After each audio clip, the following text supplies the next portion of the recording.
Chapter 14. Cecilia. Hola, abuelita. We talked about education in school today because one of the table groups is studying access to education. I'm glad they're researching that topic because, hello, do you guys even realize how lucky we are? Education is like gold to people who want it, but I think that people who have it forget how valuable it is. Like, for example, Mommy risked her life to travel to the United States so that I could be born in this country and be able to go to public school here. Sometimes I get frustrated with the other kids. Like today, Blake pushed Kaylee. It's not okay to strike someone else, no matter how irritating they are. But I heard what she said, and it made my mouth drop to the floor. Nobody is talking about what happened. Blake didn't tell on Kaylee, no surprise, and Kaylee didn't tell on Blake. Big surprise. Kaylee has a huge blind spot. She only sees the world through her own eyes. She doesn't realize there are so many other ways to live. Someone needs to put a sticky note on her desk that says, "Open your eyes." Words to practice. Surprise. Sorpresa. Besos y abrazos, Cecilia. Dear Miss Graham, I don't think you're being fair with this social issues project. Every single day I have to sit in class irritated because I have 2 group members who goof off. That's half my group. I'm not just a little irritated. I'm a lot irritated. The other reason is that these are big problems. It's not like we can do anything that matters for this project, so what's the point? Kaylee. Dear Kaylee, thank you for raising this concern. If you are feeling frustrated, I imagine others are as well. I will speak to the class today. Sincerely, Ms. Graham. Henry. Scene. Ms. Graham tries to convince the students that this assignment has a purpose. Typical. Ms. Graham. It's come to my attention that some students are feeling discouraged about the social issues project. Let's discuss this. Class. Quiet. Kaylee. It does seem sort of pointless. Ms. Graham. How so? Blake. Well, there's all these sad things happening in the world, and it's not like we can actually do anything about it. Ms. Graham. Has anyone ever heard of the butterfly effect? Aviva. How a caterpillar transforms into a butterfly? Is it the idea that people can change? Ms. Graham. I really like that, Aviva. I love that human beings have the capacity for change. This particular term refers to something different, though. Kai. Isn't it that when a butterfly flaps its wings, it might change something across the world? Like some kind of ripple or something? Ms. Graham. Yes. It's the idea that a small change in one thing can lead to big changes in other things. Like, for example, I know one of our teams served food at a soup kitchen. Imagine a hungry person who came to eat there. Let's say their name is Fred. Pretend Fred came to the soup kitchen so hungry that he could hardly think. He left with a full stomach. And because he was full, he had enough energy to apply for a job. What might happen next? Kai. Maybe Fred's a hard worker and they like him. Henry. Maybe Fred gets promoted or gets a better job. Aviva. Maybe he doesn't have to worry about being hungry anymore. Ms. Graham. Let's say all these things are true. He saves his money, and after many years of hard work and investment, Fred winds up wealthy, and he credits his life to that one meal at the soup kitchen. Let's say he wants to give back. What might he do? Sharon. Open up his own soup kitchen. Emily. Adopt a bunch of kids. Blake. Build a huge frog habitat. Ms. Graham. Right. He could do a wide variety of things to help others. That one meal, that one kind act, could snowball into 1,000 kind acts and then could affect many lives. That's the butterfly effect. Sharon. That's cool. Henry. Can the same be said for something negative? Like if, for example, someone is mean to someone else? Looks at Kaylee pointedly. Ms. Graham. Absolutely. Anything and everything we do, positive or negative, big or small, can influence other people and the world. Kai. Is it like what we did for Kermit? We rescued him. He'd have died if he was left outside. But we saved his life. Henry. Yes, and he somehow, looks at Blake, hopped his way in here to our class. We're frog heroes, making a difference, one frog at a time. Kaylee. So we saved a frog, big deal. Henry. Maybe because we saved Kermit, one of us will go on to be a famous biologist who solves global warming and saves our planet. It's the frog effect. Ms. Graham. Yes! Remember, change can take place on multiple levels. Even change within yourself is change. Henry whispers. Maybe some of us will set personal goals, like maybe to not call people mean names. Kaylee, red face. Refocus on your social issues project. Think about whether there's something you can actually do to make a difference. Remember, even something small can have a big impact. Document your efforts in your journals. I challenge you all. Henry, ooh, a challenge. Me likes that. Emily, status, thinking. Dear Hope, Miss Graham has me thinking. How can we truly immerse ourselves in our social issue if we're sleeping in our comfy beds every night? We're supposed to challenge ourselves. Does organizing bread rolls at a soup kitchen somehow make me understand what it's like to be poor? Sharon and I talked about this at lunch today. I told her that my dad would say no, that we still have no clue what it's like to be poor. Then I told her all about his work as an investigative reporter. One time he spent a week in a refugee camp just so he could write about the experience. Sharon is so interested in my dad's work. It makes me remember how supremely cool it is. I think I'll get to Skype with him this week. I hope so. Maybe he'll have some ideas? My wheels are turning. Love and luck, Emily. Sharon, I am untethered, a lonely ship on the sea, with high-powered speed and nowhere to go. But now I spy a direction, a purpose. I want to do something real, to understand what it's truly like to be homeless. Maybe then I can find a way to make a difference, just like Emily's dad. Ms. Graham says, immerse yourself. How about being homeless for a night? That's diving in the pool at the deep end and swimming all the way down until our ears feel like they'll burst from the pressure. Full immersion. Chapter 15. Blake. Remember, it's a comic, you have to look. Be the change. Aviva. Date, November 30th. Dear Malala, you don't know me. I am an American girl. I think you are so brave. We are studying social issues in school, and I would like to learn more about how to make it safe for girls around the world to get an education. I saw your book in the library, and I'm checking it out. Can't wait to read it. Sincerely, Aviva Levy. I'm trying to challenge Malala whenever I can. She didn't let anything stop her. But me, I still can't get up my nerve to ask Emily to walk to school again. Even though we wrote letters, it's still too weird to ask her. Since I'm still afraid to walk alone, it's easier to keep biking. But Malala can be my inspiration for our school project. Ms. Graham said even something small can make a difference. Maybe we can offer after-school tutoring for the lower grade kids. Kai. Dear Frog, Sharon says she wants us to do more to immerse ourselves. We went to the soup kitchen, so I say we've already put the butterfly effect into action, right? But there's no convincing that girl. She's calling a lunchtime meeting. She said it's urgent. I feel kind of weird sitting with girls at lunch. Maybe I'll just stand. I overheard Kaylee's group talking about how women get paid less than men. That bothers me. If my social issues group is a good example, girls work way hard. And Mum works way hard for sure. She hardly ever sits still.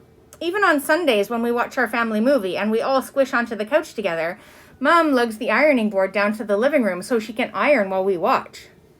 Maybe next Sunday I'll help her. Emily. Status. Anxious. Dear Hope, Sharon invited Cecilia and Kai to sit with us for lunch. Kai just stood there all fidgety, like he was only planning on staying a minute. Sharon passed around a bag of pita chips, and then she laid out her plan, which she said was inspired by our conversation about my dad. The plan. We could all spend the night in a homeless shelter. We'd bring our journals and take notes, and this would help us figure out what homeless people actually need and what we could do to make a difference. Our parents wouldn't have to know. We'd tell them we were sleeping over at each other's houses. We'd be together so we'd be safe. And then we could show Ms. Graham, and the whole class, how we challenged ourselves. Ooh, I could write about this. My first experience with true in-the-trenches journalism. Maybe if I write something extraordinary, Dad will help me polish it. Maybe Mom will be proud and it'll pull her out of her sadness. She's lonely. Me too. Only, doesn't she see that I'm right here?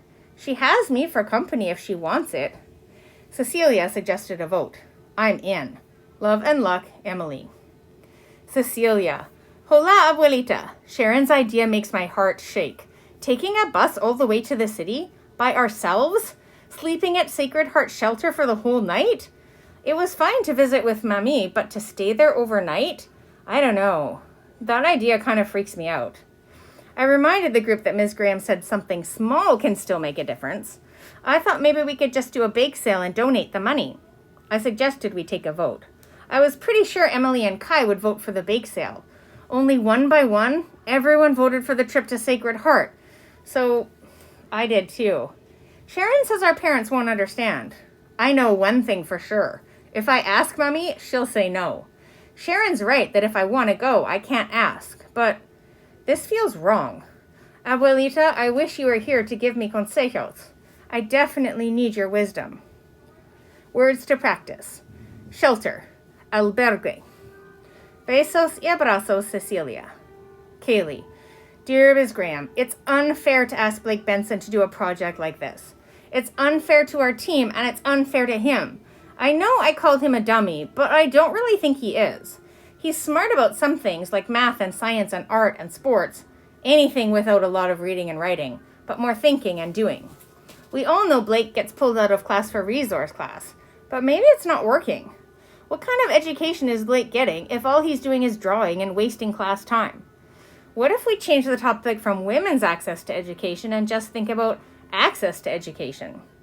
Ooh, I think I'm onto something here. My mother's always got one project or another. Now I have one too. Blake Benson.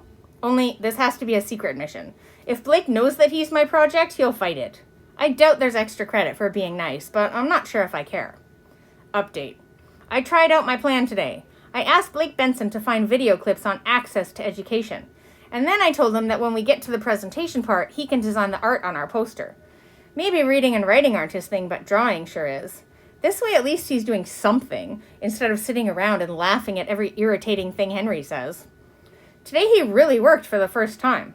It was pretty cool seeing him get into the project. He hardly made eye contact with me, though, probably because of the dummy thing. He'll get over it. I guess it was nice of Blake not to tell on me.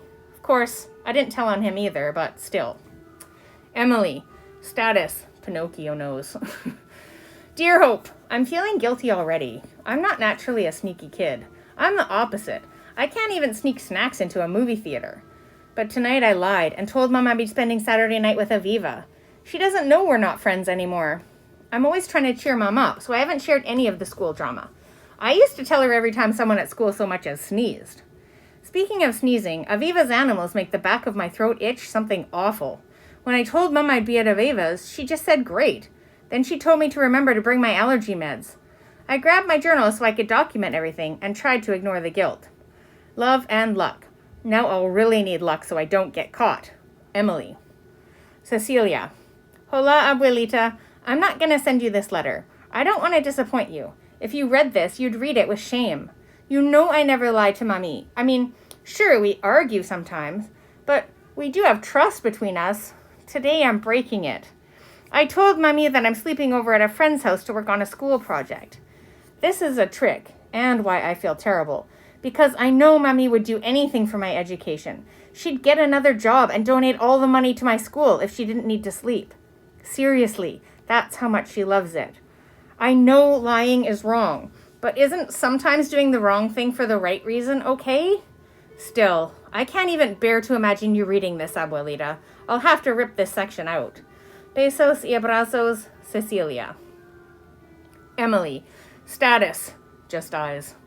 Dear Hope, I'm writing to you on the bus. I have never in my entire life ridden on a city bus without a parent. My stomach is churning with that sick, guilty feeling for lying to Mom.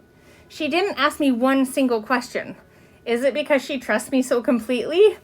Okay, that makes me feel horrible. I promise I won't do anything like this again.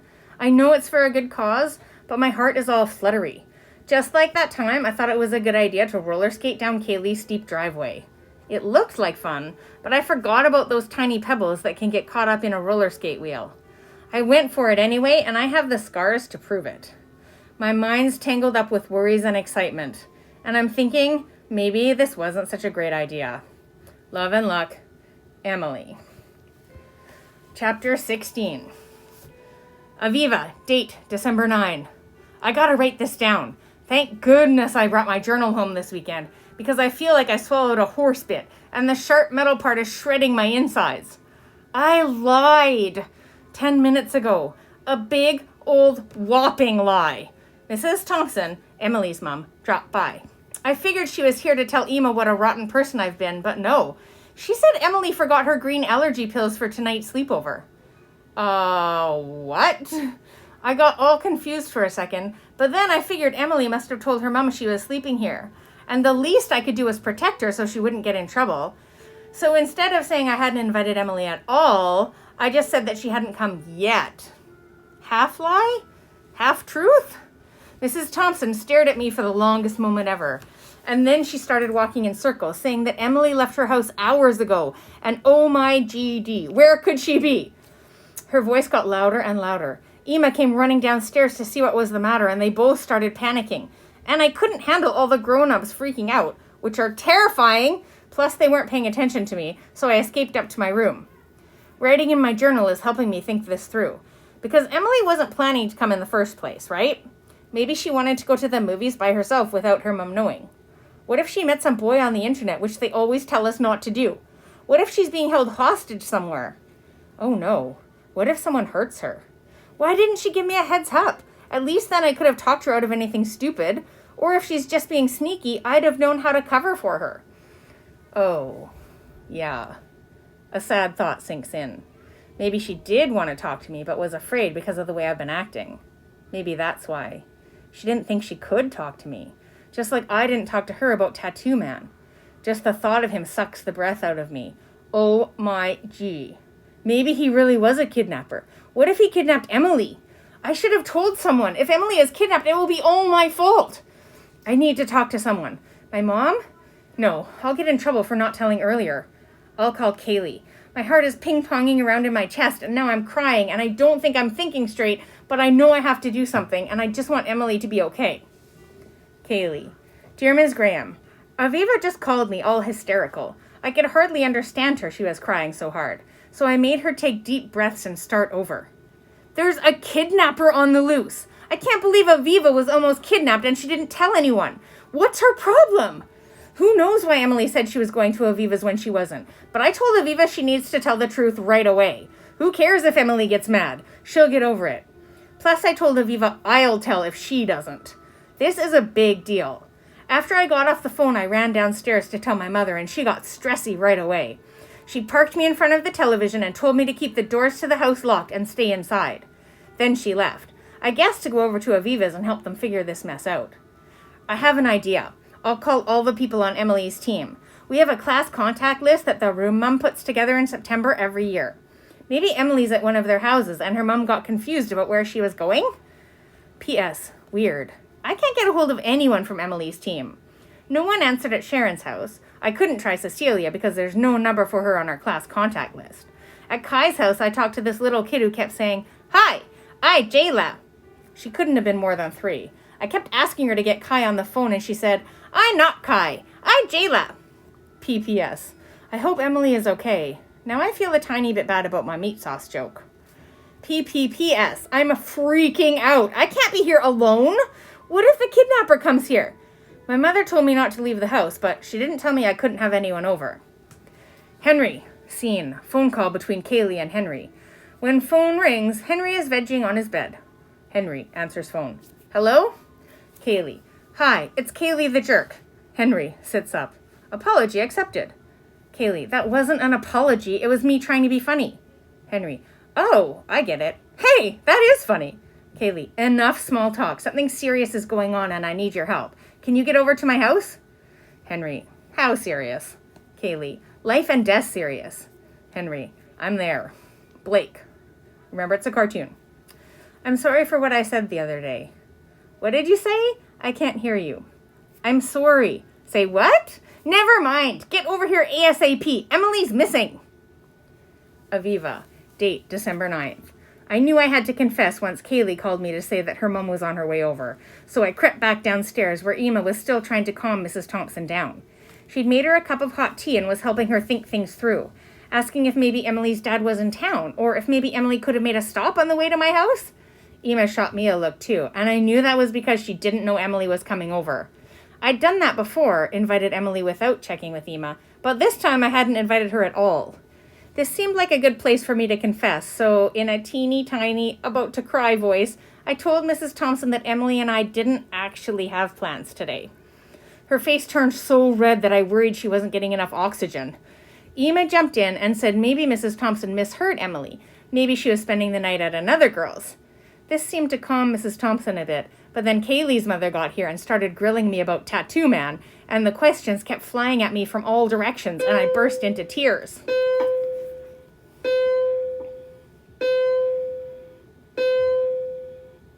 We called everyone from our class to try to track Emily down. Funny, we got a hold of everyone except for 5 people, and 3 of them were Emily's teammates. Kai's mom said he went camping with a friend from Boy Scouts. Cecilia doesn't seem to have a phone. Sharon's mom said she was staying with a cousin, but then called back 10 minutes later, wondering if Sharon and Emily might be together. Apparently, Sharon wasn't where she was supposed to be either. Could the whole table group be together? Henry. Kaylee's place, eating soft cheese and kiwi, trying to figure out where Emily might have gone. Henry. Your snacks are almost as weird as mine. Kaylee. Yeah, I know. Chips are forbidden in my house. Henry. The agony! A house without shrimp chips! Blake. Say what? Shrimp chips? Henry. Yep, some of my snacks are deceiving. You can't tell what they're made of just by looking at them. Upon first glance, they appear to be run-of-the-mill packaged foods, but they've got a fishy twist. Shrimp-flavored chips, jerky made of cuttlefish. Instead of meatballs, we got fish balls. You get the gist. Kaylee. Maybe I should bring out the caviar. Henry. If this wasn't such a rotten situation, I'd tell you that's funny. Kaylee. If this wasn't such a rotten situation, I'd tell you thank you. Blake. Drinks a seltzer with a beet red face. Kaylee. Blake, how far did you walk to get here? Your face looks like a tomato. Blake. Far. Kaylee. I'll have my mother drive you both home when we're done. Henry. Sure. Blake. No thanks, I'm okay. Henry. I think that's the jerk's way of saying she's sorry that she's such a jerk. Kaylee. Hey! Blake. Hi, Mom. I made it to Kaylee's house. Love you too. Emily. Status. Sad and anxious. Dear Hope. Change of plans. We left Sacred Heart. The shelter line snaked around the building and down the street. After a while, people started walking away, grumbling that it was full, and how dare it be full, and where was the government funding, and there better be good spots left under the bridge. Kai said, They don't have enough room. Should we call it off? Sharon dropped her sleeping bag to the ground. We could.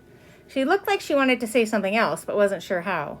I guess we already know one thing homeless people need, and that's more room at the shelter. Or maybe more shelters. But it's not like any of us can build a new shelter. So then Sharon said maybe we should check out that place under the bridge. Just to see if we can learn more about what they need. There might be something we can actually help with. This is our chance to do something real. We can't give up now, can we? I guess not. Love and luck, Emily. P.S.